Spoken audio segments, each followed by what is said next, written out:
Hey everybody, happy Monday. Devonna here with Supporters of Survivors, and we are brought to you tonight by It's a Patient Thing. We're also being broadcast on Guillain-Barré Syndrome Fighters UK and Guillain-Barré Syndrome Survivors, GBS CIDP Awareness. Thank you to all those pages for hosting us and letting us stream on your pages. We really appreciate it. Tonight, first of all, I hope everybody had a great week and got the support that they needed. We talked about support for supporters last week and what we need as supporters and what kind of support we need, whether it's taking a couple hours and going to the thrift store and shopping, or going and get a mani-pedi or a massage, or hitting the golf course, whatever it might be, what helps us supporters get through the day. And so I hope everybody had a great week and got the support you needed. What I want to talk about tonight is emotions and what kind of emotions we feel as supporters.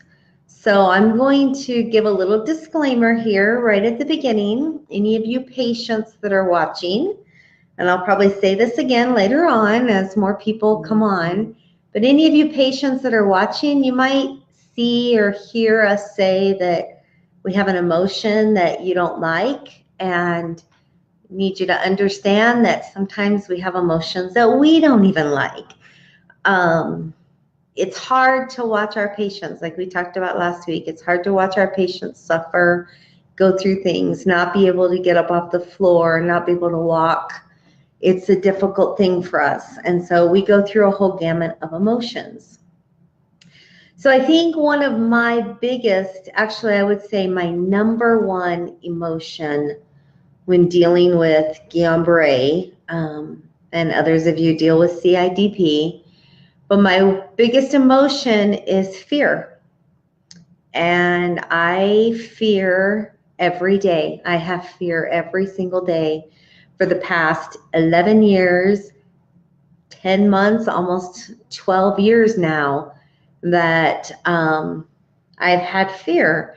I have fear that Guillain-Barré will not only, we won't have only having to deal with the residual effects of Guillain-Barré, but we might have to deal with an onset or relapse of Guillain-Barré.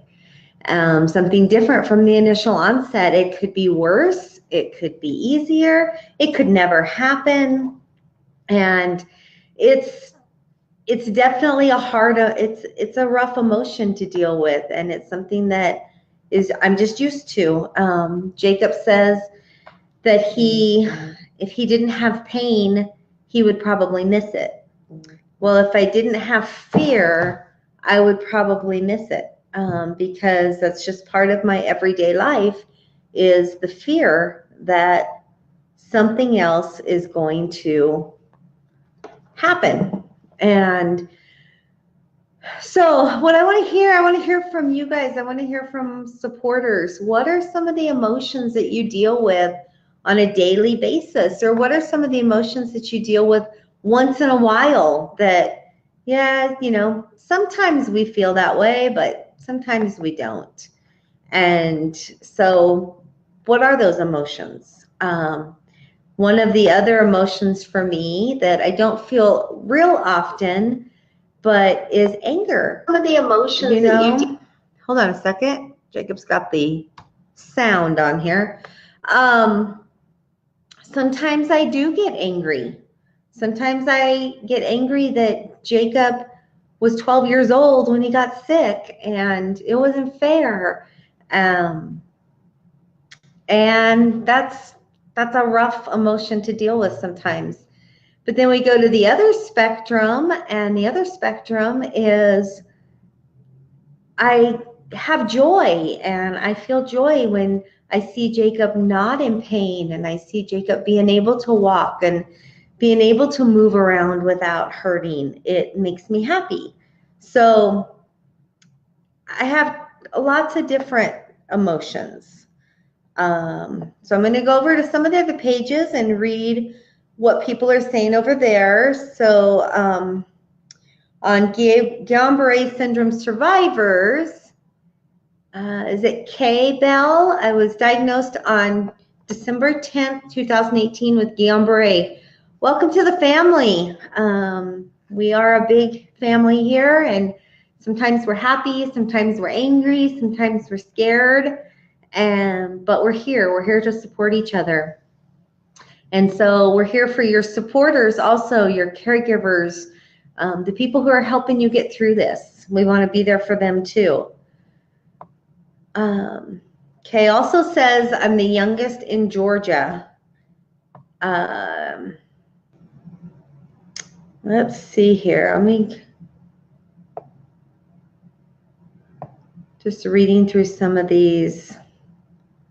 Danielle was diagnosed with Guillain-Barré in December 31st of 2016. So you just passed an anniversary. Danielle's asking Kay how old, and they're 29. Doctor never had anybody younger or heard of so far. Danielle was 36. She's in Louisiana. And this is new to her and her family, or I'm sorry, Kay says, this is new to me and my family. No one ever heard of it. That's generally how it works. The very first time we hear of it is when that doctor comes in and says Guillain-Barré syndrome. And then we start Googling and we start trying to find out just what it is that's going on with either us as the patient or our family members. We, try to figure out what's going on. Back over on It's a Patient Thing, Nancy's joined the group here. Hey, Nancy. Jacob's on. Nassim is on. Bob Shannon's here. So welcome, everybody. Let me hear. Nancy, you'd be a good one to let me know what kind of emotions you feel sometimes when being a supporter. I know that your support, you being a support unit, has kind of been a little different because your patient was pretty much he had residuals, but he was pretty much over his onset by the time you guys got together. So I just kind of want to know what is it that you feel? What kind of emotions do you go through? Hey, Thomas, nice to have you here. Let me know. Come on and tell me some of those emotions. Like I said, sometimes the anger gets to me, but then I always deal with fear. Every single day I deal with fear. I deal with happiness. I say I deal with happiness. I get to have happiness. I'm happy when I see Jacob not in pain. I'm happy when I see Jacob feeling better, when he's able to move around a lot and he can do more things. So there's that joy also. Hey, Erica. So if we can have those different emotions and we can let those emotions, sometimes we can let those emotions take over, and it can ends up affecting our patients when we let those emotions take over. So I tend to try not to let Jacob know when I'm fearful, and since Jacob watches all my shows, he knows how I feel. And I absolutely hold nothing back from him anymore. And so if you're a patient and you're watching this, like I say, just the disclaimer is there may be some things that you hear or you see as comments on here that you may not ever realize that your supporter feels. And that's okay. You need to know they're going through a hard time too. Nancy says she's also scared that he might relapse. And I think that's probably one of those things that we have. Bob Shannon says anxiety. We never know what might come next. I have dysautonomia. You have to look it up, but it's somewhat common in post-GBS. That was a surprise. Okay, so I'm gonna, actually, Jacob, you're watching, so if you will do some Googling for me, because I'm a mom and I'm a woman and I can multitask, but not tonight. So do some Googling for me and find out what that is. Nancy says, every time he feels a tingling or is really tired or weak, I worry. I can't imagine how much more I would worry if I had seen him when he had GBS. Yeah, that's Jake. I worry even when Jacob is around somebody who has a cold. I mean, that's just maybe it's just the mom in me, but I even worry then. I'm like, Jacob, just don't be around that person. I can't afford for you to get sick. I don't want you to get sick again. So I even worry then. Danielle says, I know my husband is angry about and the unknown of this syndrome. Yeah, and scared too. She says he's scared too. And it is, you don't know. It affects this syndrome seems to affect each person so differently. Jacob will have different symptoms or different residuals than the next person. And so it's hard. It's really hard. Danielle is my daughter, and she's a sibling of Jacob's. Supporter here. She says, regret is a huge emotion. If I get upset and snap at him, then later find out that he didn't do whatever because he didn't feel good, then I feel regret and guilt. Trying to be sure to be kind because we never know where someone else is coming from. That's a good one, Danielle. Thanks. Regret and guilt. Those are ones. Our patients don't want us to feel bad. Our patients don't want us to feel angry or scared or imposed upon. And so they will do the best they can every time, and they don't want us to know when they feel bad sometimes. They want us to think they're doing okay. And so sometimes Jacob will do something, or in this case, like Danielle's talking about, he will not do something. And he won't tell anybody, I'm having a bad day, I don't feel good, my legs hurt. He won't tell any of us that. He just doesn't do something that needs to be done. And we all get upset with him, and that's where the anger comes in. Well, you should have done it, or you should have whatever. And then when we find out, well, I didn't do it because my legs hurt, or I didn't do it because I was exhausted, then it's, oh, great. Now I feel bad because I didn't see it. I didn't notice. I should have been in tune. And then we beat ourselves up because we don't deal with it right. We don't know. And so guilt is another one that I deal with too. Jacob looked up that word for me that Bob posted, and it's the dysfunction of the nerves that regulate non-voluntary body functions such as heart rate, blood pressure, and sweating. So if there's a dysfunction in your blood pressure or your heart rate, that can be scary for your caretaker or your supporter also, to not understand what's going on. Thomas says, I don't let Erica know that I'm really concerned unless I have to. I really try to let her go on her own, and I'm the same way about her being around someone who is sick.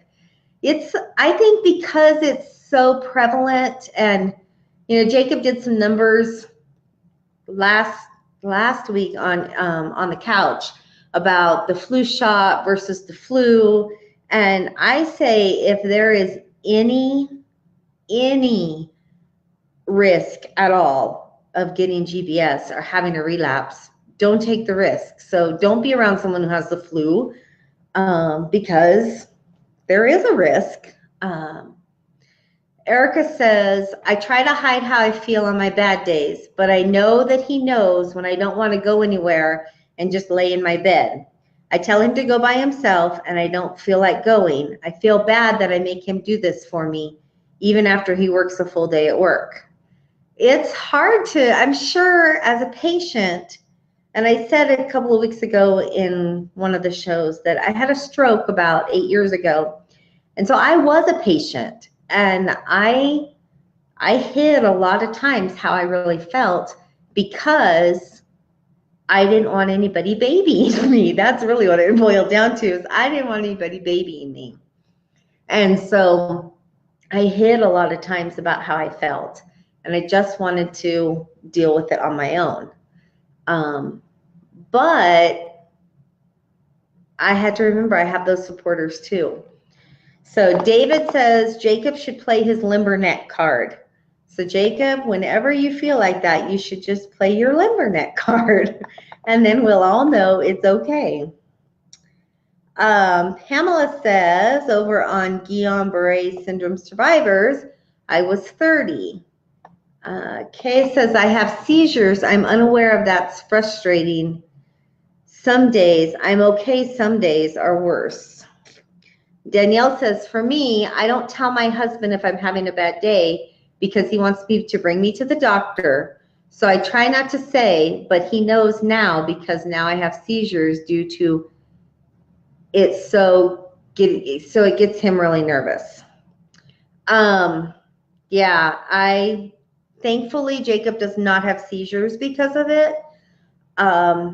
In fact, this is kind of the first time I'm hearing this as a residual effect, is having seizures.